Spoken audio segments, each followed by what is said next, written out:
ನಮಸ್ಕಾರ. ಹಳ್ಳಿ kitchen YouTube ಚಾನಲ್ಗೆ ನಿಮ್ಮೆಲ್ಲರಿಗೂ ಪ್ರೀತಿಯ ಸ್ವಾಗತ. ಇವತ್ತಿನ ವಿಡಿಯೋದಲ್ಲಿ ಬೌಂಟಿ ಚಾಕ್ಲೇಟನ್ನು ಮಾಡೋದನ್ನು ತೋರಿಸ್ತಾ ಇದ್ದೇನೆ. ಇದಕ್ಕೆ ನಾನು ಡೆಸಿಕೇಟೆಡ್ ಕೊಕೊನಟ್ ಅಥವಾ ಮಿಲ್ಕ್ ಮೇಡ್ ಯಾವುದನ್ನು ಯೂಸ್ ಮಾಡ್ತಾ ಇಲ್ಲ. ಮನೆಯಲ್ಲೇ ಇರುವ ಫ್ರೆಶ್ ಕಾಯಿಯನ್ನು ಉಪಯೋಗಿಸಿ ಮಾಡ್ಕೊಳ್ತಾ ಇದ್ದೇನೆ. ಯಾವ ರೀತಿ ಮಾಡೋದು ಅಂತ ನೋಡೋಣ ಬನ್ನಿ. ಮೊದಲಿಗೆ 1 ಕಪ್ ಆಗುವಷ್ಟು ಹಸಿ ಕಾಯಿ ತುರಿಯನ್ನು ತಗೊಂಡಿದ್ದೇನೆ. ಕಾಯಿಯಲ್ಲಿ ಬುಡದಲ್ಲಿ ಕಪ್ಪು ಆಗಿರುವ ಅಂಶ ಇರ್ತದಲ್ಲ, ಅದನ್ನು ತುರ್ಕೊಂಡಿಲ್ಲ. ಬೆಳ್ಳಗಿರುವ ಕಾಯಿಯನ್ನು ಮಾತ್ರ ತುರಿದುಕೊಂಡಿದ್ದೇನೆ. ಇದನ್ನು ಈಗ ಒಮ್ಮೆ ಪೌಡ್ರ್ ರೀತಿ ಮಾಡ್ಕೊಳ್ತೇನೆ. ಪೌಡ್ರ್ ಆಗಿರುವ ಕಾಯಿ ತುರಿಯನ್ನು ದಪ್ಪ ತಳದ ಪಾತ್ರೆಯಲ್ಲಿ ಹಾಕ್ಕೊಳ್ತಾ ಇದ್ದೇನೆ. ಇದಕ್ಕೆ 1 ಕಪ್ ಕಾಯಿ ತುರಿಗೆ ಅರ್ಧ ಕಪ್ ಆಗುವಷ್ಟು ಸಕ್ಕರೆಯನ್ನು ಸೇರಿಸ್ಕೊಳ್ತಾ ಇದ್ದೇನೆ. ತುಂಬ ಸ್ವೀಟಾಗಿದ್ದರೆ ಚೆನ್ನಾಗಿರೋದಿಲ್ಲ, ಮೀಡಿಯಮ್ ಆಗಿ ಸ್ವೀಟಾಗಿರಬೇಕು. ಅರ್ಧ ಕಪ್ ಹಾಕಿದರೆ ಪರ್ಫೆಕ್ಟಾಗಿ ಚೆನ್ನಾಗಿ ಬರ್ತದೆ. ಇದಕ್ಕೆ 3 ಚಮಚ ಆಗುವಷ್ಟು ಹಾಲಿನ ಪುಡಿಯನ್ನು ಸೇರಿಸ್ಕೊಳ್ತಾ ಇದ್ದೇನೆ. ಹಾಲಿನ ಪುಡಿಯಲ್ಲಿ ಗಂಟುಗಳಿದ್ದರೆ ಜರಡಿ ಹಿಡ್ಕೊಂಡು ತಗೊಳ್ಳೋದು ಒಳ್ಳೆಯದು. ಎಲ್ಲವನ್ನು ಚೆನ್ನಾಗಿ ಮಿಕ್ಸ್ ಮಾಡಿಕೊಳ್ಬೇಕು. ಚೆನ್ನಾಗಿ ಮಿಕ್ಸ್ ಆದ ನಂತರ ಸಕ್ಕರೆಯನ್ನು ಕರಗಿಸ್ಲಿಕ್ಕೋಸ್ಕರ ನಾನು ಇದಕ್ಕೆ 1/4 ಲೋಟ ಆಗುವಷ್ಟು ಹಾಲನ್ನು ಸೇರಿಸ್ಕೊಳ್ತಾ ಇದ್ದೇನೆ. ಯಾವುದೇ ಹಾಲನ್ನು ನೀವು ಯೂಸ್ ಮಾಡ್ಬೋದು.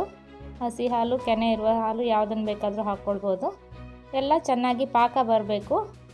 ಜಸ್ಟ್ ಉಂಡೆ ಕಟ್ಲಿಗೆ ಹಾಕುವಷ್ಟು ಪಾಕ ಬಂದರೆ ಸಾಕು. ಕೊನೆಯಲ್ಲಿ ಸ್ವಲ್ಪ ವೆನಿಲಾ ಎಸೆನ್ಸನ್ನು ಹಾಕಿ ಮಿಕ್ಸ್ ಮಾಡಿಕೊಂಡು ಒಂದು ಬಟ್ಲಲ್ಲಿ ಹಾಕಿ ತಣ್ಣಗಾಗಲಿಕ್ಕೆ ಬಿಟ್ಕೊಳ್ಬೇಕು. ಎಲ್ಲ ಚೆನ್ನಾಗಿ ತಣ್ಣಗಾದ ನಂತರ ನಿಮಗೆ ಯಾವ ಸೈಜಿನ ಚಾಕ್ಲೇಟ್ ಬೇಕು ಆ ರೀತಿಯಲ್ಲಿ ಉಂಡೆಯನ್ನು ತಗೊಂಡು ಬೇಕಾದ ಶೇಪನ್ನು ಕೊಟ್ಕೊಳ್ಬೋದು. ಉದ್ದವಾಗಿ ಬೇಕಾದರೂ ಮಾಡ್ಕೊಳ್ಬೋದು ಅಥವಾ ರೌಂಡಾಗಿ ಯಾವ ರೀತಿ ಬೇಕು ಆ ರೀತಿ ಶೇಪಲ್ಲಿ ಮಾಡ್ಕೊಳ್ಳಿ. ಬೌಂಟಿ ಚಾಕ್ಲೇಟ್ ಅಂದರೆ ಸ್ವಲ್ಪ ಉದ್ದವಾಗಿ ಇರ್ತದೆ, ಹಾಗಾಗಿ ನಾನು ಅದೇ ರೀತಿ ಶೇಪನ್ನು ಕೊಟ್ಕೊಂಡಿದ್ದೇನೆ. ಒಂದು ಅರ್ಧ ಗಂಟೆ ಫ್ರೀಝರಲ್ಲಿ ಇಟ್ಕೊಳ್ತೇನೆ. ಮೇಲ್ಗಡೆ ಚಾಕ್ಲೇಟ್ ಲೇಯರನ್ನು ಮಾಡ್ಕೊಳ್ಳಿಕ್ಕೆ ನಾನಿಲ್ಲಿ ಕ್ಯಾಂಪ್ಕೋ ಚಾಕ್ಲೇಟನ್ನು ತೊಗೊಂಡಿದ್ದೇನೆ. ಡಾರ್ಕ್ ಚಾಕ್ಲೇಟು ಅರ್ಧ ಕೆಜಿಗೆ ಒಂದು 150 ರೂಪಾಯಿ ಇರ್ತದೆ. ಇದು ಇಷ್ಟು ಅರ್ಧ ಕೆಜಿ ಚಾಕ್ಲೇಟ್ ಬೇಕಾಗೋದಿಲ್ಲ. ನಾವು ಎಷ್ಟು ಚಾಕ್ಲೇಟ್ ರೆಡಿ ಮಾಡ್ಕೊಂಡಿರ್ತೇವೆ ಅಷ್ಟು ಅದನ್ನು ಕಟ್ ಮಾಡ್ಕೊಂಡ್ರೆ ಆಯಿತು. ಒಂದೊಂದು ಪೀಸ್ ಚೌಕ ಪೀಸ್ ಇರ್ತದೆ. ಎಷ್ಟು ನಾವು ಕೊಕೊನಟ್ಟಲ್ಲಿ ರೆಡಿ ಮಾಡ್ಕೊಂಡಿದ್ದೇವೆ ಅಷ್ಟನ್ನು ಕಟ್ ಮಾಡಿ ಹಾಕ್ಕೊಂಡಿದ್ದೇನೆ.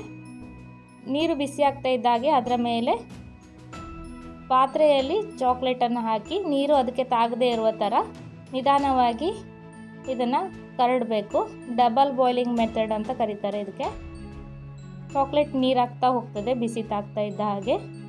ಚೆನ್ನಾಗಿ ಎಲ್ಲ ಚಾಕ್ಲೇಟು ಮೆಲ್ಟಾಗಿ ನೀರಾದ ನಂತರ ಉರಿಯನ್ನು ಆಫ್ ಮಾಡಿಕೊಂಡು ತಣ್ಣಗಾಗಲಿಕ್ಕೆ ಬಿಡಬೇಕು. ಬಿಸಿ ಇರುವಾಗ ಅದಕ್ಕೆ ಡಿಪ್ ಮಾಡಲಿಕ್ಕೆ ಹೋಗಬಾರ್ದು. ಚಾಕ್ಲೇಟ್ ಸಿರಪ್ ಆಲ್ರೆಡಿ ತುಂಬ ಚೆನ್ನಾಗಿ ತಣ್ಣಗಾಗಿದೆ. ಇದಕ್ಕೆ ಈಗ ರೆಡಿಯಾಗಿರುವ ತೆಂಗಿನಕಾಯಿಯ ಉಂಡೆಗಳನ್ನು ಹಾಕಿ ಅದ್ದಿ ತೆಗಿತೇನೆ.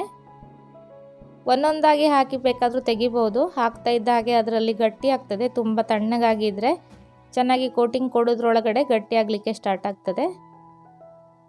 ಎಲ್ಲವನ್ನು ಚೆನ್ನಾಗಿ ಎಲ್ಲ ಕಡೆ ಚಾಕ್ಲೇಟ್ ಸಿರಪ್ ತಾಗುವ ಹಾಗೆ ಅದ್ದಿ ತೆಗೆದುಕೊಂಡ್ರೆ ಆಯಿತು. ಈ ರೆಸಿಪಿ ಇಷ್ಟವಾಗಿದ್ದರೆ ಲೈಕ್ ಮಾಡಿ, ಶೇರ್ ಮಾಡಿ, ಅನಿಸಿಕೆಯನ್ನು ಕಮೆಂಟಲ್ಲಿ ತಿಳಿಸಿ. ಹಾಗೆ ಚಾನಲನ್ನು ಇನ್ನೂ ಸಬ್ಸ್ಕ್ರೈಬ್ ಮಾಡಿಲ್ಲ ಅಂದರೆ ದಯವಿಟ್ಟು ಸಬ್ಸ್ಕ್ರೈಬ್ ಮಾಡಿ.